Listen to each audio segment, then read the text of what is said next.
Nous sommes les assemblées de l'Éternel, une église de la saine doctrine. Nous vous invitons à nous suivre tous les jours, du lundi au vendredi, des exhortations, l'enseignement qui est donné. Et le samedi, chaque semaine, est consacré à des réponses aux différentes questions que vous nous envoyez. Nos plateformes YouTube, Facebook, Instagram et aussi sur notre site, les assemblées de l'Éternel. À partir de 6 heures juste, heure de Kinshasa, votre humble serviteur, le docteur Jean-Paul Lokadi, ministre de Dieu.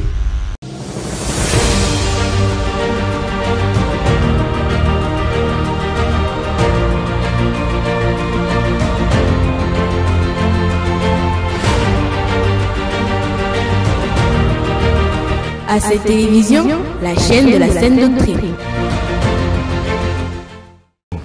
Très chers bien-aimés, bienvenue à ce programme d'exhortation de ces jours. Nous voulons commencer par remercier le Seigneur qui permet que nous puissions nous retrouver en sa présence encore ce matin. Et nous allons recommander ce moment que nous allons passer devant le Seigneur. Que les Très-Hauts puissent nous accompagner et nous diriger en toutes choses. Prions tous au nom du Seigneur Jésus. Seigneur notre Dieu, que ton nom soit béni, Seigneur notre Dieu. Dieu et tu Toi qui étais élevé au-dessus de par toi, merci il n'y a point de Dieu. pour ta bonté, Celui qui est au-dessus de merci pour ta grâce, dans les cieux. merci pour les souffles de vie que tu continues à nous accorder. C'est une grâce que nous avons de ta part que de voir cette matinée. Parce que tu es Seigneur, l'immensité de ta bonté est énorme envers ton peuple, envers tes enfants, envers nous tous. que tu es Oh Seigneur Dieu, nous te disons merci. béni soit Nous t'élèvons, toi qui vis au-dessus de toutes choses. dirige-nous. Merci pour la grâce de la vie que tu nous accordes. Tout ce que nous aurons à faire, Seigneur notre ô Dieu, Dieu nous tout-puissant, te recommandons ce le moment Créateur de que nous allons l'univers. passer devant À toi. qui irions-nous, Seigneur notre Dieu, ô Dieu? accepte Tu as de nous la diriger, force, la accepte de nous vigueur est conduire, avec toi. accepte de Et nous tu es assister. tout pour nous. Fais en Père. sorte, Seigneur, que ton Esprit Tu Saint es le Seigneur Dieu. puisse nous diriger et Recevoir nous conduire l'honneur, en toutes choses. la gloire, la louange et la majesté.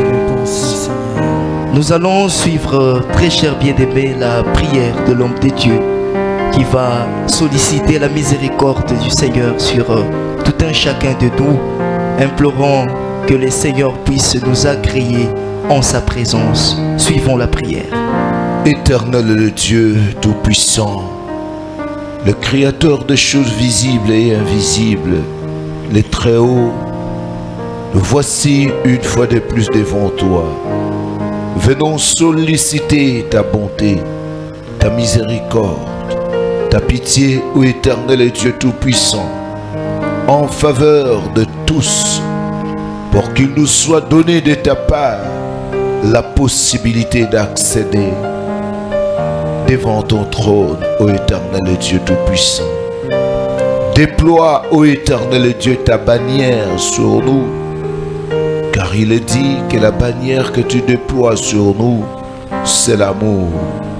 Que cet amour grand que tu as fait montre en portant la chair pour venir donner ta vie en sacrifice pour le péché, puisse se manifester parmi nous, pour que ce temps que nous te consacrons soit accepté, soit agréable pour le Seigneur Dieu à tes yeux. Dirige-nous, oriente-nous en tout, au nom de Jésus. Amen. Amen. Très chers frères et sœurs, très chers bien-aimés, nous voulons suivre la parole du jour, ce moment que nous entendons le Seigneur nous parler, que nous puissions nous recommander au Seigneur, mais également lui recommander ce moment. Dis à l'Éternel de te disposer et que toute forme de distraction ou de voyage d'idées et perturbations quelconque soit bannie de toi. Prions tous au nom du Seigneur Jésus. Parce qu'il t'a plu, éternel Seigneur Dieu, notre Dieu, nous puissions. Voici, nous te recommandons ce moment. Ce moment que nous voulons entendre la parole. Ce moment que nous voulons recevoir la portion, celle que tu as préparée envers nous ce matin. Éternel notre Dieu, il est écrit que tous nous serons enseignés par toi. Oh Dieu, tu acceptes de nous disposer. Accepte, Seigneur, que nous puissions recevoir comme il se doit le message de ce matin. Que tout ce qui est distraction, perturbation de l'ennemi soit anéanti et rendu de sans effet. Au nom puissant du Seigneur Jésus-Christ, parle avec nous au travers de l'instrument que tu t'es choisi. Nous approchons le ministre de Dieu. Gloire et honneur soient rendus à l'Éternel Dieu qui nous offre encore cette possibilité de nous retrouver devant lui ce matin. Comme vous le savez, mes bien-aimés, ce jour-ci, nous marchons avec un thème sur les diverses manifestations de l'Esprit Saint. Et nous avons touché des éléments série par série, parce que la première série des manifestations du Saint-Esprit portait sur les dons spirituels. La deuxième série portait sur le fruit de l'Esprit. Et maintenant, nous sommes en train de parler. Maintenant, nous sommes passés à la troisième série qui parle sur les armes de l'Esprit, les armes de la lumière. Et là, nous sommes sur Éphésiens, chapitre 6, à partir du 13e, et nous descendons. 13 et nous descendons, Éphésiens chapitre 6, nous lisons au nom du Seigneur Jésus. Amen. C'est pourquoi, prenez toutes les armes de Dieu, afin de pouvoir résister dans les mauvais jours et tenir ferme après avoir tout surmonté. Tenez donc ferme, ayez à vos reins la vérité pour ceinture, revêtez la cuirasse de la justice, mettez pour chaussure à vos pieds le zèle que donne l'évangile de paix. Prenez par-dessus tout cela le bouclier de la foi, avec lequel vous pourrez éteindre tous les traits enflammés du malin. Prenez aussi le casque du salut et l'épée de l'Esprit qui est la parole de Dieu. Amen. Amen. Amen. Voilà le passage qui nous intéresse ce jour-ci.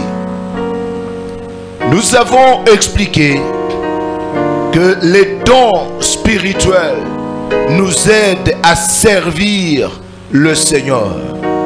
Donc c'est pour le service que Dieu nous donne ces dons.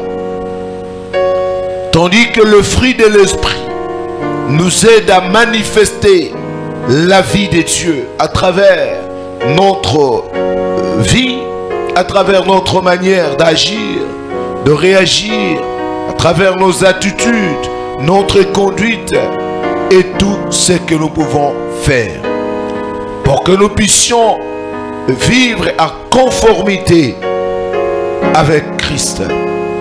Et c'est à ce niveau-là que l'on dit que nous sommes devenus une même plante avec lui. Tandis que les armes ne sont là ni pour le service divin, ni pour la manifestation de la vie de Dieu, mais les armes sont là pour la démonstration de force, pour combattre et pour se protéger. Parce que le Seigneur, connaissant que dans ce monde, il y a les combats, le diable attaque, et depuis le temps du jardin d'Éden, lorsque le Seigneur est venu et que le péché était introduit dans le monde, le Seigneur est parvenu à montrer clairement que l'inimitié s'est déjà établie dans ce monde. Et ça n'était plus un monde de paix, mais ça s'est transformé en un monde de combats, de confrontations, de guerres. Ainsi, dans Genèse 3, le 15e verset, le Seigneur Dieu qui parle que je mettrai l'inimitié entre ta postérité et la postérité de la femme. Et la postérité de la femme t'écrasera la tête et toi, tu vas lui mordre le talon. Et cette postérité de la femme que le Seigneur Jésus et nous sommes en confrontation avec le diable et ses agents. Parce qu'à partir du moment où le diable est descendu ici sur la terre, alors la terre s'est scindée à deux. Il y avait déjà deux races. Il y a la lumière et les ténèbres qui s'affrontent jour après jour. Ainsi le Seigneur a fait de nous non seulement un peuple, une maison, un arbre, une nation, mais le Seigneur a fait de nous, par conséquent, une armée pour que nous soyons à mesure de combattre contre la puissance du diable. Voilà quelque chose sur les armes spirituelles.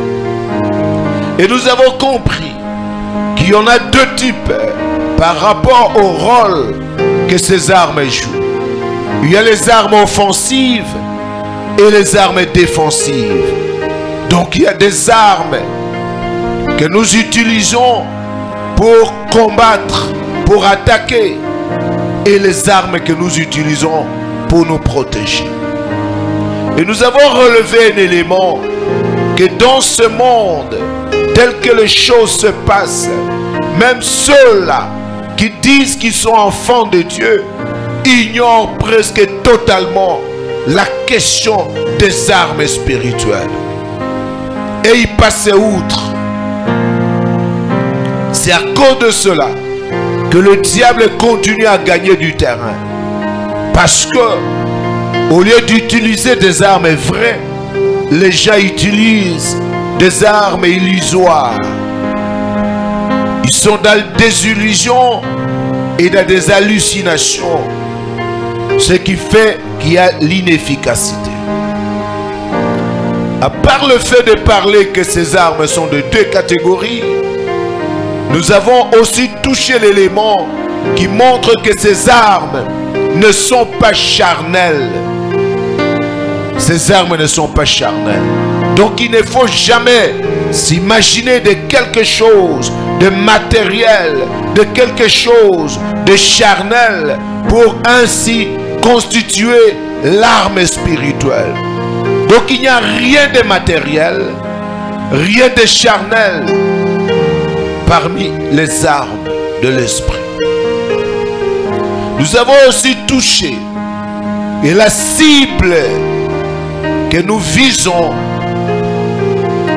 n'est pas des humains, n'est pas le monde d'en bas.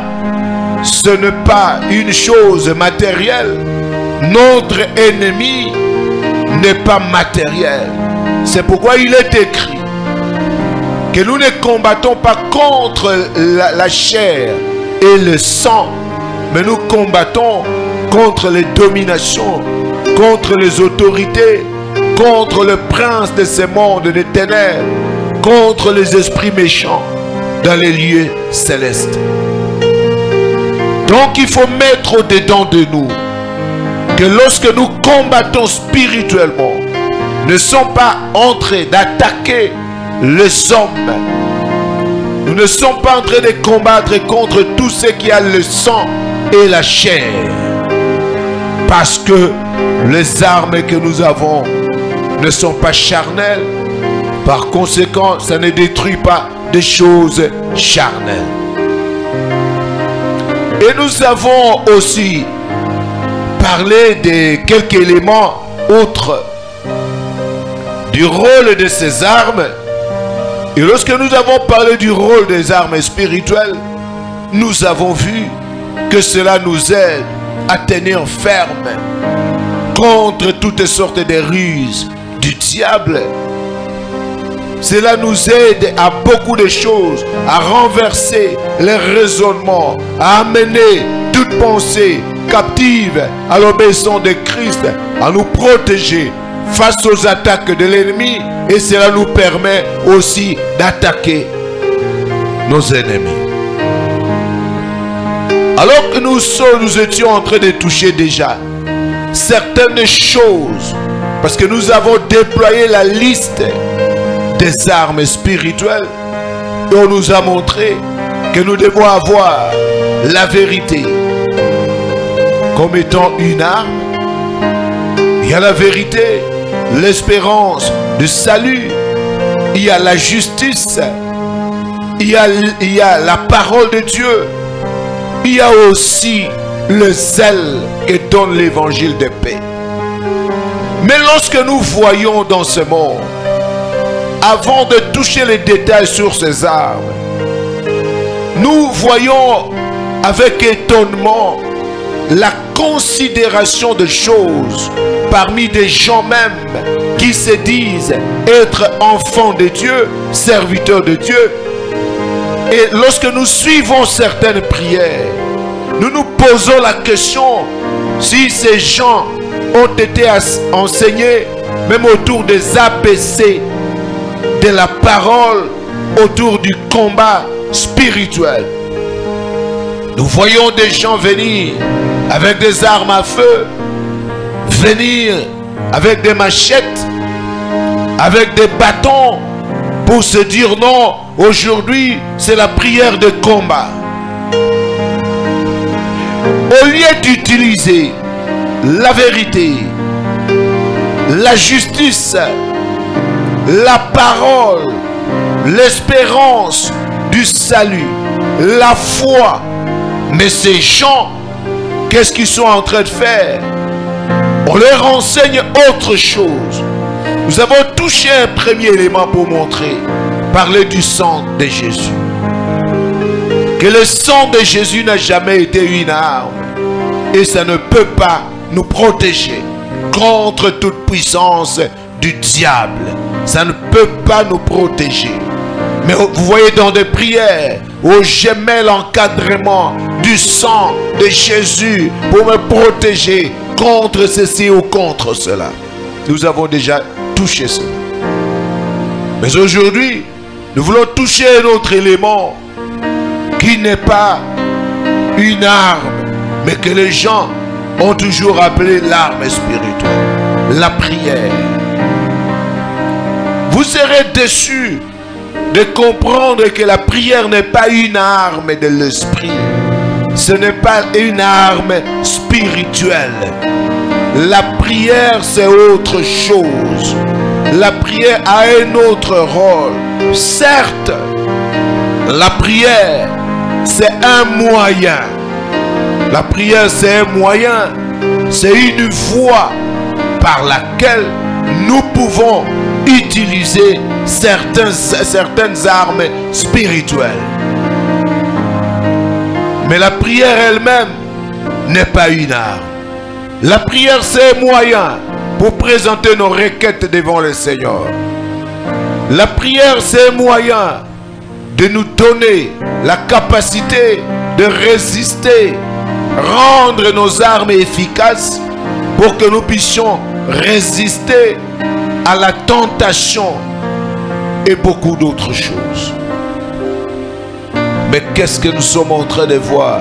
Il y a même des chansons qui disent que non, la prière c'est une arme. Alors que Dieu n'a jamais dit ça. Après avoir cité toutes les armes, le Seigneur est parvenu à nous montrer que non, priez maintenant, faites en tout le temps toutes sortes de prières et de supplications. Veillez à cela avec une entière persévérance et priez pour tous les saints.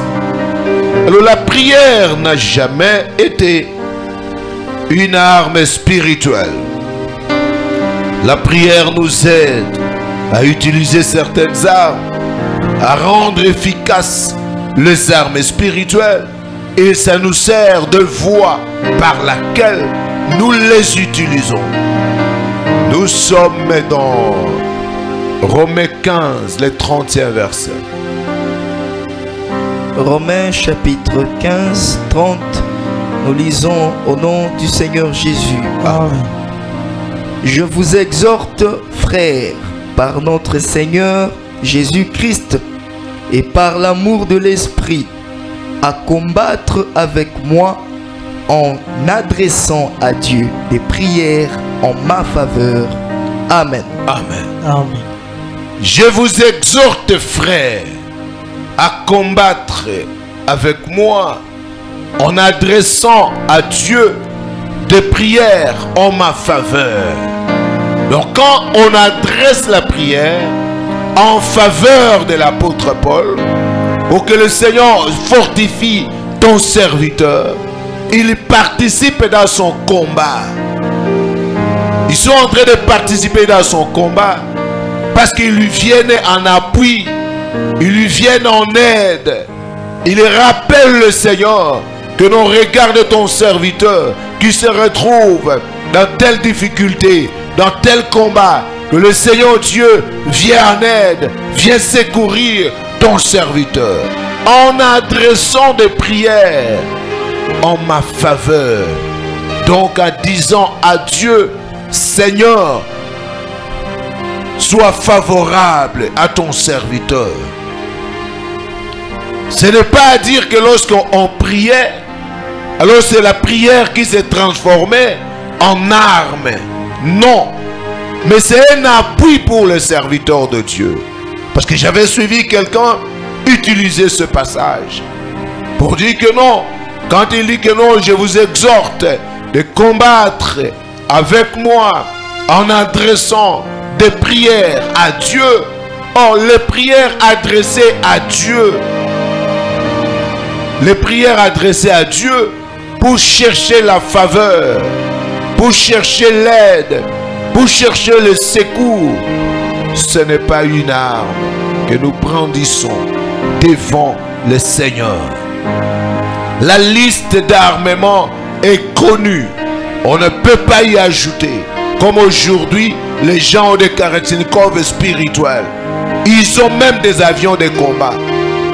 Vous vous rendez compte? Ils ont même des missiles solaires. On s'interroge si Dieu était en train de suivre tout ce qui se passe dans le monde.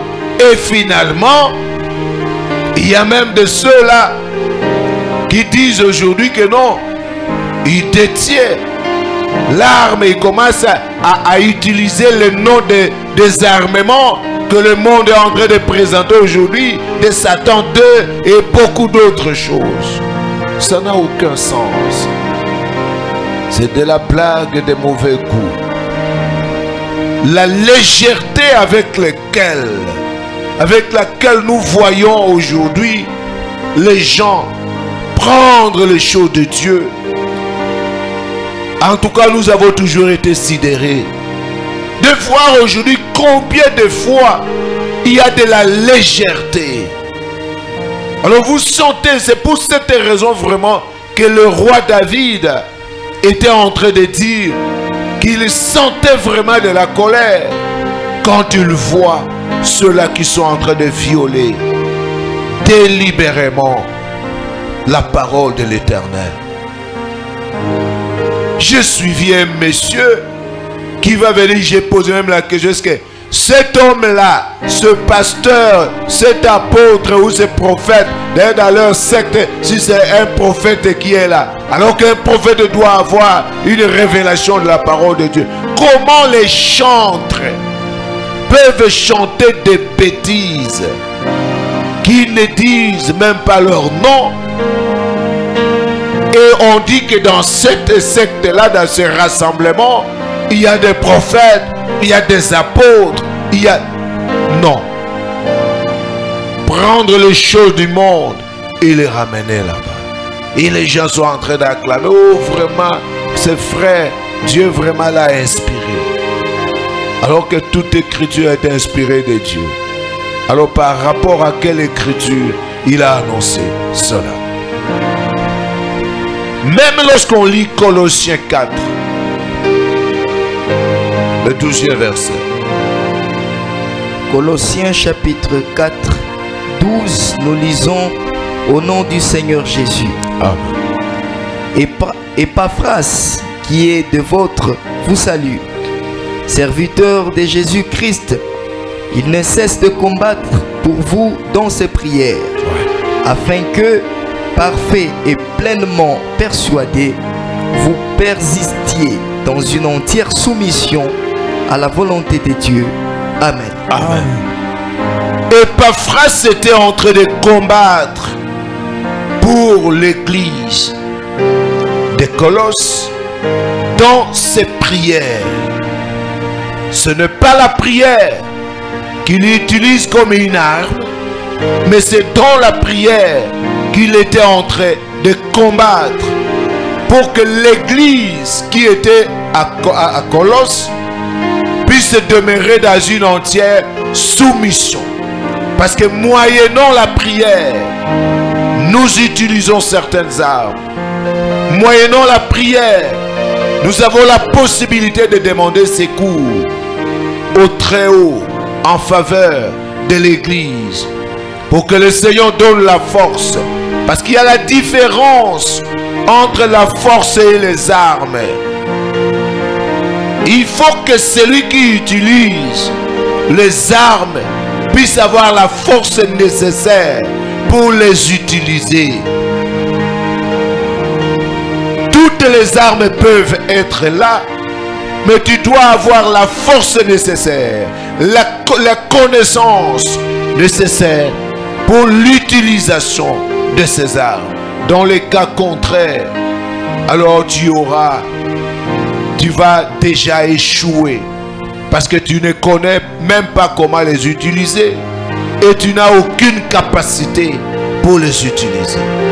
C'est à cause de cela qu'on dit que nous ne pouvons même pas par nous-mêmes être capables de concevoir quelque chose. Notre capacité vient de Dieu. Mais bien aimé, quand on dit qu'Épaphras était en train de combattre dans ses prières, on ne dit pas qu'il était en train de combattre avec la prière, où il était en train d'utiliser la prière comme une arme.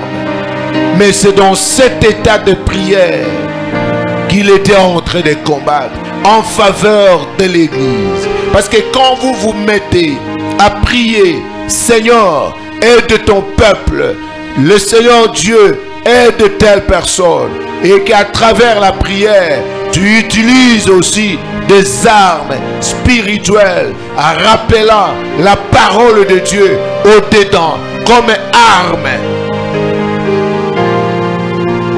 offensive. L'épée de l'esprit, que la parole de Dieu, quand on l'utilise, on remporte la victoire. Or la prière, ce n'est pas l'épée. L'épée est utilisée dans la prière, mais la prière n'est pas l'épée. C'est l'environnement nécessaire. Parce que la prière nous donne la force, la résistance en nous-mêmes. La prière nous donne la résistance. Mais la prière n'est pas une arme. Tu peux prier même toute la vie, mais si tu n'as pas des armes spirituelles, c'est fini. Nous savons bien que la prière est l'une des choses, l'une des 4 choses les plus importantes et qui sont le socle même de la vie, au centre de la vie de l'Église. Ce qui est écrit dans Actes 2, 40 à 41, l'Église, la prière se trouve au centre de la vie de l'Église. Et sans la prière, il n'y a pas d'Église. Sans la communion fraternelle, sans la parole, l'enseignement, sans la fraction de pain. Mais malgré son importance est autre.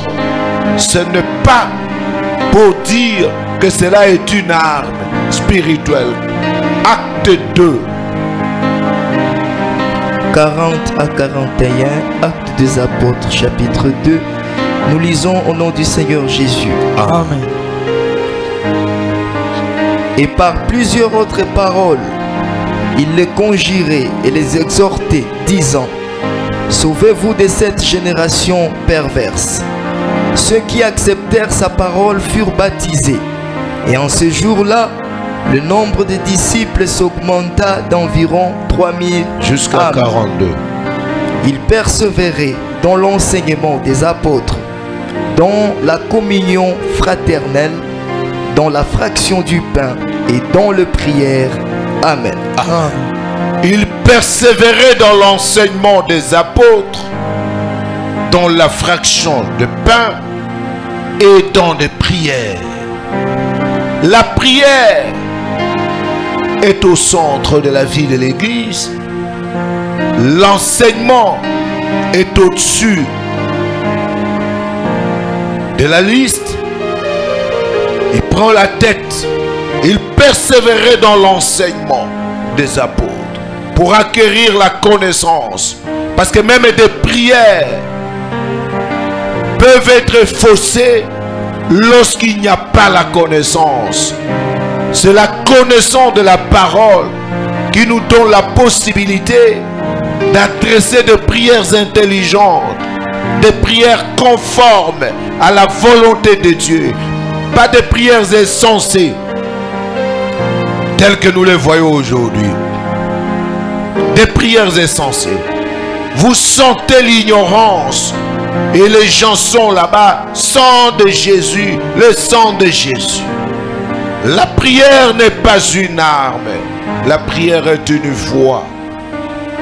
La prière est une source de force, une source d'efficacité, une source que nous pouvons tirer la faveur de la part de Dieu.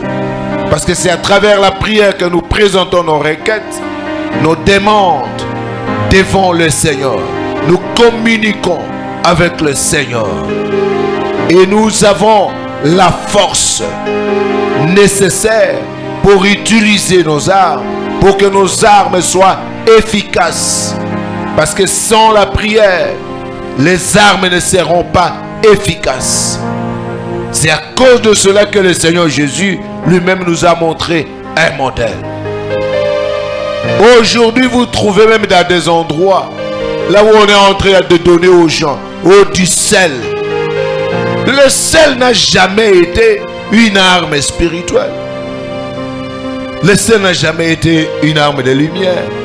Je ne sais pas, on leur avait enseigné à travers quel verset. Vous qui nous suivez, nous vous exhortons. Si on vous a parlé du sel ou le sang de Jésus qui est une arme ou pour combattre, ou le sel est une arme pour combattre, ou l'eau, et on doit te donner des eaux pour des bidons d'eau, on t'amène là de jerrycans d'eau remplis là-bas pour que tu puisses l'utiliser. On nous dira certainement, on pourra nous dire, envoyez-nous le passage. Envoyez-nous le passage que l'on a utilisé. Envoyez-nous les passages que l'on a utilisés, qu'on vous a enseigné, pour vous montrer que c'est ça, ce que dit la parole de Dieu ici. Quand nous voyons par exemple le sel, parlons un peu du sel. Les gens sont en train de jeter du sel par-ci, par-là. Ou non, partout, on jette du sel dans tel endroit, on jette du sel dans tel autre endroit. Ou non, vous savez ce qui se passe ici, où le sel va chasser les démons. Le sel. Vous laissez les armes qui vous sont données, la vérité, la justice, le zèle de l'évangile, l'espérance du salut, la foi véritable. Et vous voulez utiliser le sel. Lisons une écriture. Nous allons y revenir. Mais lisons quand même une disposition. Écritures. Nous sommes sur Lévitique 2, le 13e verset. Lévitique chapitre 2, 13, nous lisons: au nom du Seigneur Jésus. Amen. Tu mettras du sel sur toutes tes offrandes. Tu ne laisseras point ton offrande manquer de sel. Signe de l'alliance de ton Dieu. Sur toutes tes offrandes, tu mettras du sel. Amen. Amen. On dit que tu vas mettre le sel sur les offrandes. Et on nous montre que le sel n'est autre que le signe de l'alliance de ton Dieu. Comme le sang qui était le signe de l'alliance. Comme l'arc-en-ciel, nous avons parlé, qui était le signe de l'alliance de Dieu. Or, toutes ces choses ne peuvent jamais protéger quelqu'un contre les démons. Nous y reviendrons. Que l'Éternel Dieu vous bénisse et vous assiste tous. Portez-vous bien. Amen. Amen. Merci beaucoup, homme de Dieu, pour le message de ce matin, combien édifiant. Et nous rendons grâce à l'Éternel qui a permis qu'il en soit ainsi. Nous vous remercions également, vous tous qui nous avez suivis, très chers bien-aimés.